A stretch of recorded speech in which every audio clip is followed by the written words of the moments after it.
Hey, what's up, rabid Razorback family and college football fans? It is BYU week for the Arkansas Razorbacks, and so today we're going to be previewing and breaking down the matchup. In case you didn't know or are interested in knowing, as of today, the line has Arkansas as a 9.5-point favorite, which in watching both of these teams seems pretty fair, especially considering this game is being played in Fayetteville. And I really feel like this is a bit of an underrated matchup from a quality of talent perspective. Both of these teams vastly different from last season. BYU bringing in 20 players out of the transfer portal. Arkansas bringing in 19. The Cougars finishing 18th overall, and the Razorbacks finishing 11th overall in the transfer portal rankings.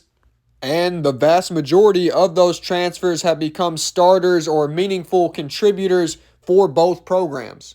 Perhaps none more talented or important for the Cougars than quarterback transfer Kendon Slavis.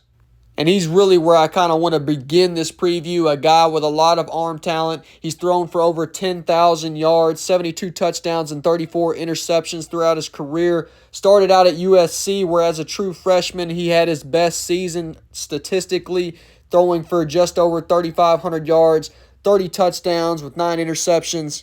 Spent a couple more seasons there before transferring to Pitt last year, where he threw for 2,397 yards, 10 touchdowns with 9 interceptions.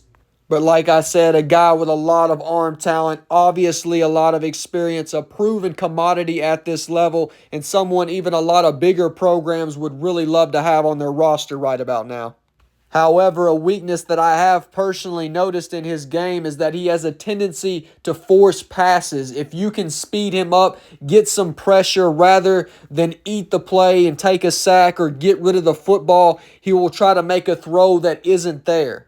It's a common bad habit for quarterbacks to kind of get in the mindset of wanting to always make a throw, always make a play every down. And that obviously leads to costly and unforced turnovers. I do see a little bit of that in his game, so if the Razorbacks, who currently rank 5th in the country in sacks through 2 weeks, can, as I said, get some pressure, can speed him up, I definitely think they'll have the opportunity to force some turnovers. Coming into last season's matchup between these two teams, sacks would have been one of the only categories Arkansas's defense didn't rank near the bottom in the country in. But as I mentioned earlier, both these teams are vastly different from last season. Arkansas appears to have revamped its secondary and even looks stronger and deeper overall up front defensively. Similar could have been said about the Cougars defensively last year in terms of, to put it bluntly, being awful, but they appear to be turning the page as well under first-year defensive coordinator Jay Hill. They look solid in their own right, pitching a shutout in Game 1 against Sam Houston and surrendering only 16 to Southern Utah.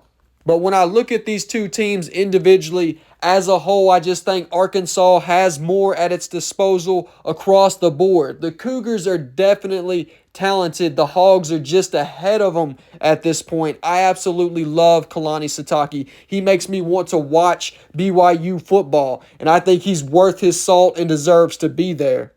And I wouldn't even put an upset past him. However, like I said, it is what it is. Arkansas is in a place as a program where they feel like they have to win this game. They feel like they should win this game. If Sam Pittman wins this game, regardless by how much, all he's doing is maintaining momentum for his program. If Kalani Sitake pulls off this game, he's substantially building momentum for his program. That's just the reality of where each is right now. And then, you take a look at the quarterbacks, and we've already talked about Kendon Slavis. Definitely dangerous. Definitely going to be a nice test for Arkansas's defense, in particular their secondary. But then on that other side, Arkansas's got KJ Jefferson. And no offense to Mr. Slavis, but I'm taking KJ Jefferson. Now, neither one of these guys have lit the world on fire statistically through 2 games. KJ has accounted for 441 yards of offense, 6 touchdowns, no interceptions. Slavis has accounted for 501 yards of total offense, 7 touchdowns, 1 interception. KJ Jefferson, a 73.2 QBR, good for 35th in the country. Slavis, a 55.8 QBR, good for 70th. So even if, for the sake of argument, you feel like there's not much separation between these two quarterbacks, even though I personally think there is in favor of KJ, once again, I think it comes down to the fact he also has more around him. And although both teams have done good in turnover margin so far this season, Arkansas leading the country in turnover margin with a +6, and BYU currently sitting at number 8 with a +4. Arkansas's defense is just better equipped to not only stop the opposing offense, but to force those turnovers, in particular interceptions, where they rank first among all Power 5 teams with 5. I think it's going to require a tremendous performance from Slavis. I think it's going to require an excellent game plan from Aaron Roderick, BYU's offensive coordinator. And I think they're really going to have to consider using a lot more up-tempo this week, because Arkansas is 8+ deep on the defensive line. And if you let them rotate at will, the floodgate that is your offensive line is eventually going to break wide open.